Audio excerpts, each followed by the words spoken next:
Hey guys, welcome back to the ExamRevision YouTube channel. My name is Ellen and today I'm going to be talking about how to achieve a H1 in English. English is a very difficult subject and the percentage of students who get H1s is extremely low. But here it is my top tips to not only aim for that H1 but also just improve your grade in general and hopefully bring you, even if you are a H3 student, up to a H2 student. So without further ado, let's get on with the video. The first thing I want to talk about is essay writing in paper 1. The structure of your essay is so important. Having a clear introduction and well thought out paragraphs with a strong conclusion is so important to increase your grade and get through to the examiner exactly what point you're trying to come across. You really need to know what writing style suits you the best. Some people are going to be really good at personal essays, others will be good at newspaper articles or opinion pieces, but everybody is different and everyone's writing style is different. If you're in 5th year, you definitely won't know what your writing style is yet, but if you're in 6th year, you probably have already submitted a bunch of work to your teacher last year and you probably already have a feel for what you are good at, because a lot of writing styles don't suit everybody. For example, opinion pieces. If you're not that kind of person to want to fight and not an argumentative person, the opinion pieces are really not going to suit you. And that's okay, that's just the kind of person you are. But you need to know what kind of writing style suits you, whether that be one writing style or hopefully two, because in the exam, not every prompt is going to be great. Some of them are going to be more difficult than others,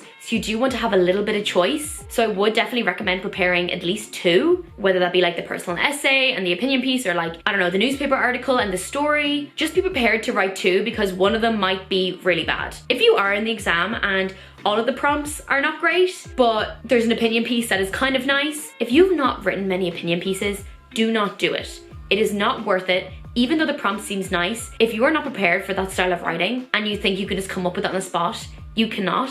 It will not get you that H1. You need to be doing something that you've already practiced and that you're already good at. The next thing I want to talk about is the comprehension in paper 1. You really need to focus on learning how to understand like tone, style, language features, and learning how to really answer what the question is asking and not just quote from the text. Because the examiner or the corrector already know what the text says, they've already read a million answers, they don't need you to be reiterating what the text has just said to them. They don't need a summary. I also want to talk about this while touching on the single text in paper 2. Summarization is really the downfall of most students. All of these examiners and correctors know the texts. Yes, you'll be using a lot of quotes, but that does not mean you need to explain what happens in the story and just summarizing the whole thing for the examiner. You really need to focus on how to answer these questions without reiterating the entire text. And you really need to know how to integrate quotes and evidence from the text to strengthen your argument and not just to tell a story by summarizing. Your quotes should only be used as evidence. So everything you're saying is backed up by something, but you do not need to explain what is going on in the text or why you're using that quote, because the examiner already knows what the text is and has read it themselves probably a million times. In order to do this for the single text, you need to have a really in-depth knowledge of the single text. The characters, the themes, the styles. With English, you really need to be practicing this a lot. Practicing your essays,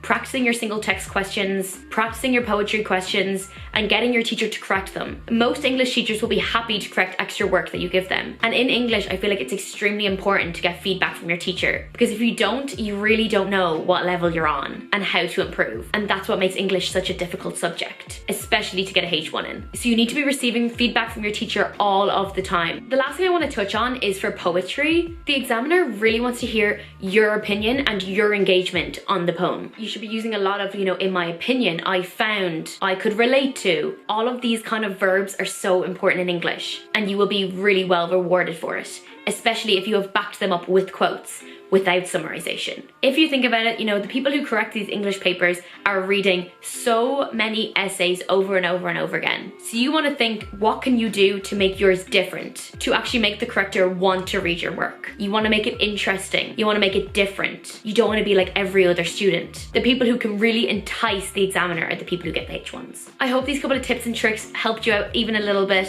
It's just my opinion on how you can really succeed in English in the Leaving Cert. Thank you guys so much for watching and I will talk to you all next week. Bye! Also guys, be sure to check out the ExamRevision courses and bundles. I actually have a 20% off code for you. I'll put it on the screen now.